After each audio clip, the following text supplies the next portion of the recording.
Who are the Who's in your Whoville? Moving forward with the Dekker Team. Moving forward together with the Dekker Team.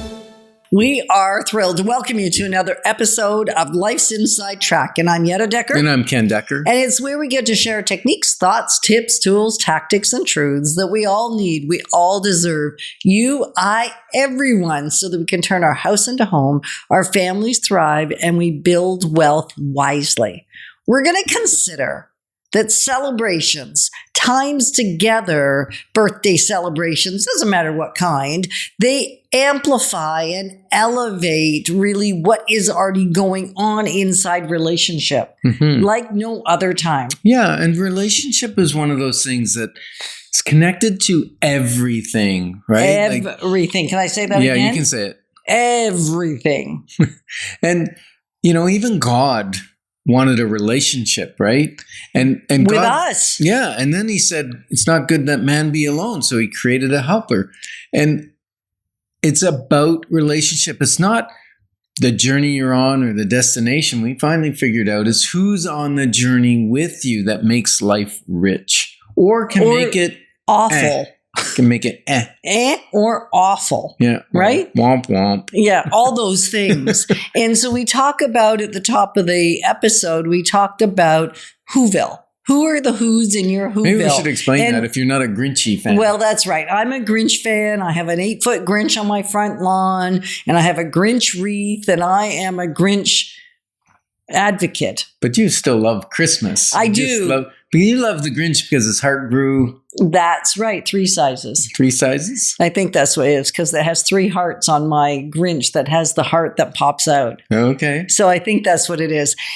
And having said that, in that story, and it's a movie, it's a storybook by Dr. Seuss, he doesn't like Christmas much. And so he wants to get rid of it because he's angry, he's been hurt, he's been wounded by relationship as a little kid, which caused him to run for the mountains. The hills, the mountains, up, right? Up the mountain and hide out.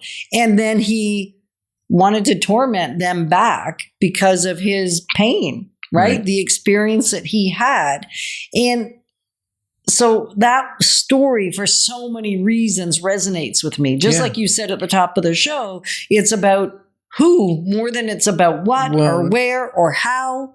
Spoiler alert, that's the whole thing in the movie. He takes away all the gifts, all their food, their Christmas trees. It takes everything away, but they still have joy because they're with each other. And that's the point of the show, except sometimes during those special times of year, we are with people more. We're with those closest to us more, or at least the ones that are supposed to be closest to us more. And it reveals the health of the relationship.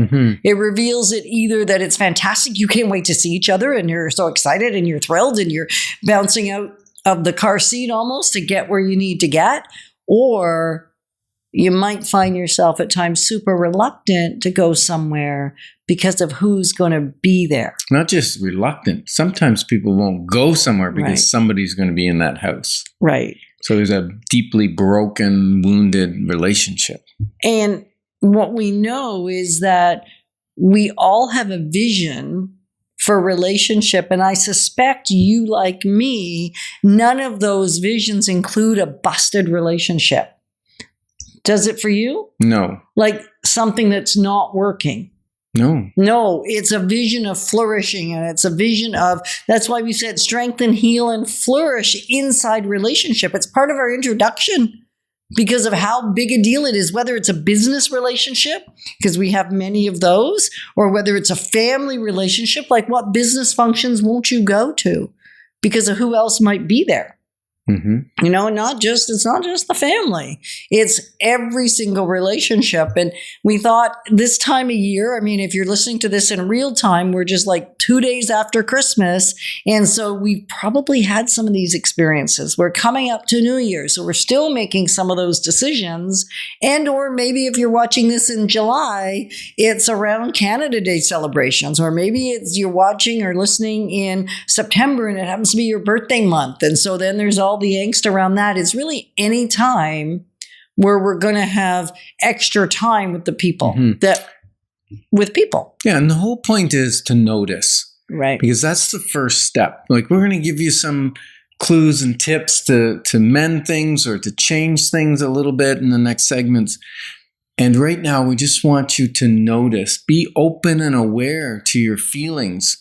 Do I have feelings of love and cherish and desire to connect with someone? Or do I feel like, if they're coming to the party, I'm not going? Right? If that's you around someone, then you've got a broken relationship. So either mend it or sever it, I guess, fully. But anyway, we'll talk about some ideas. Yeah. Yeah. So finding out who is in your Whoville that is building you up. Right.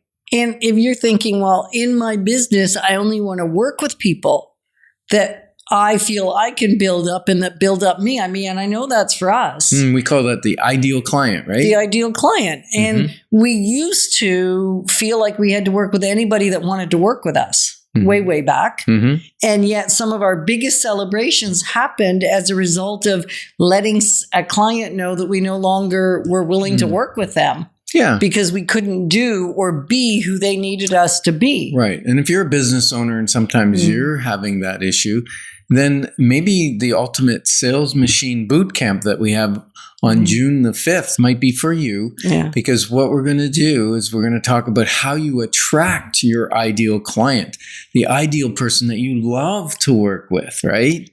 And so you might want to jump on DekkerTeam.com, see if there's any tickets left for the June 5th event. Absolutely.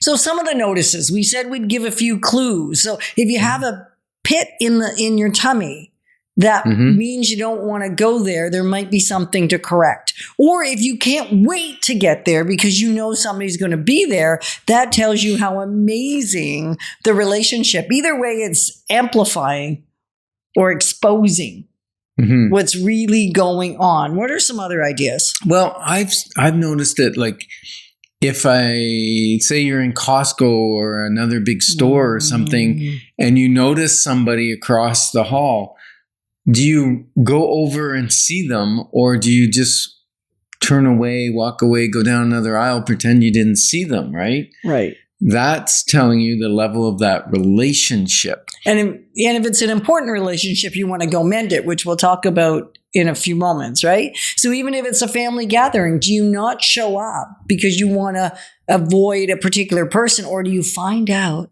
who's going to be there before you decide if you're even going to go?